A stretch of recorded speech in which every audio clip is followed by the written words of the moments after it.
Hi, I'm Doyle Bishop of Tulsa Heaters Midstream, otherwise known as THM. Today, I want to try to answer a question that we get asked many times. And the question is how big can you make your heater? Can you do X million BTUs per hour? We know it's big. Can you do it in one heater? So we get that question many times. And so I want to talk about that and talk about what the factors are that really size a heater and some of the things that you need to consider when you're buying a heater related to the answers to that question. So how big can we go? How big can we go? So this is our layout of a heater. This is how we do it. This is a packaged heater from midstream industry. This is the major components. The major heat transfer components are the radiant box and the convection box. And you can see there's a field joint between the radiant box and the convection box. And there's another field joint at the stack. For the small to medium size heaters, we would ship in pieces that look like that, like this. That's one piece. Here's the second piece. We'll just label it 1, 2, and then the stack and transition, we'll call it 3. And what's not shown on here is there's a thermal management skid that would go inside package 1 as well with the control panel and fuel trains. This covers anywhere from, our smallest heater, let's say 2 million BTUs per hour, up to about 35 million BTUs per hour. In that range, we can ship it in these major pieces. Okay, but many times we need to go bigger. We need to go up to 50, 60 million. The configuration on a piece of paper looks the same. It's just smaller pieces. We have to break the pieces down. So when we get bigger than 35 million, one of the first things that we do is we put a shipping joint in this box right here. Here we'll have another field joint here. And you can see there's a helical coil inside of that box. Well, you really can't split the helical coil in half. So for the radiant section, it would come in 3 major pieces, an upper half, a lower half, and then the coil comes loose. So in the field, you would set this lower half down on your slab or on piles, and then you would drop the coil in and then put the upper half on top. And then you would finish up by setting the convection box and then the stack. That range is from about 35 million up to about 80 million BTUs per hour. So the next question is, hey, what if it's bigger than 80 million? That's the part I want you to think about. When you have more heat that you need to absorb, that means you have to fire more heat. So if you have to fire more heat, the burner gets bigger, i.e. the flame gets bigger. One approach that's been tried is, hey, let's just make a really long convection box. We haven't tried this, others have. Radiant coils in here. Let's just stretch this out really long, and then that's how we'll accommodate, let's say, 90 million BTUs per hour. And then we can ship this helical coil all in one piece and do 90 million. The problem is, as you go up in duty, it's not just length that the flame stretches, it's also this diameter. So you can't just stretch the coil out keeping the same diameter. You have to go with a bigger diameter, or if you switch to a serpentine coil, which I'll tell you what that is here in a second, you just have to have more cross-sectional area as you get really large in duty. So what we would do beyond 80 million is we would look at a serpentine coil.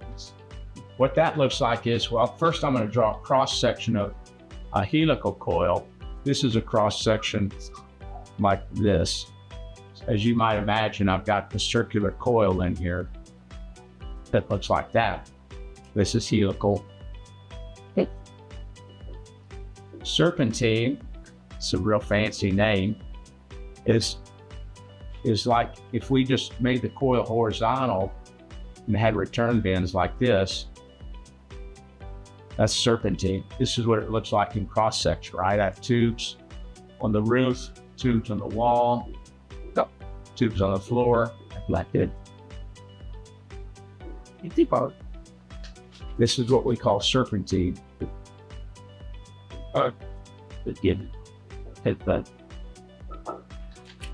So in the jumbo sizes, the reason we go to serpentine is I'm not going to roll a coil 18 feet in diameter and think that it's going to ship very effectively, cost effective.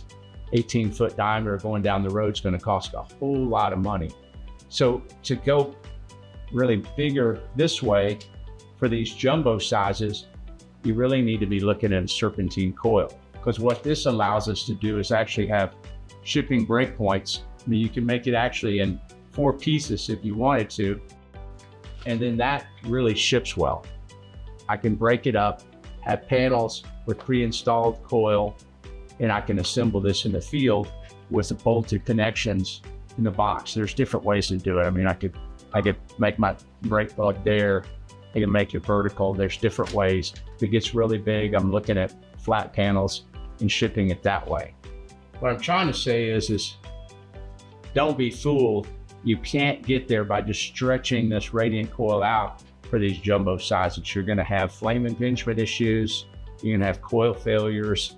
You need to allow space for that bigger flame and really do your homework and make sure that you're not trying to put 5 pounds in a 3-pound bag, because with fired equipment, it's not a good idea. So I want to show you a summary table or graph that I have that tells you what our configuration recommendations are for the various heat releases in a graphical format. So in graphical form, what we just discussed about, hey, how big can we go? Really want to put them in categories of small to medium, large heaters, and then jumbo heaters. And I want to talk about what those configurations look like in summary. So small to medium, 0 to 35, to single piece radiant box, to helical coil, and 1 burner. Ships really easily, assembles really easily, couple of field joints, then you're rocking and rolling. The next step up is 35 to 80 million BTUs per hour. I would call that large.